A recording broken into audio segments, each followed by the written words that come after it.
சொன்னா கேட்க மாட்டேன். அடிக்கிறேன்னு நான் எல்லாத்துக்கும் முன்னாடி பெரிய இவனா நீ என்ன அடிக்கிற நீ போடா போடா பைத்தியக்காரா போடா அப்படியே போய் செத்து எங்கேயாவது திரும்பி வந்துடாத. அடிச்சுக்கல நீ அம்மா எல்லாம் அடிக்காத சங்கரே பாவண்டா.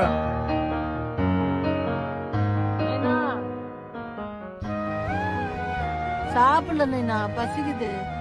அம்மா ஆமா நீ சாப்பிடு. அம்மா உன்னை அடிச்சா நீ தானடா அம்மாவை அடிச்ச. அம்மாக்கு எந்த கோபமும் கிடையாது. சாப்பிடு. ஏமா அப்படி பண்ற? ஏமா அப்படி பாவம் பண்ண வைக்கிற? அடிச்சுட்டு எல்லாரும்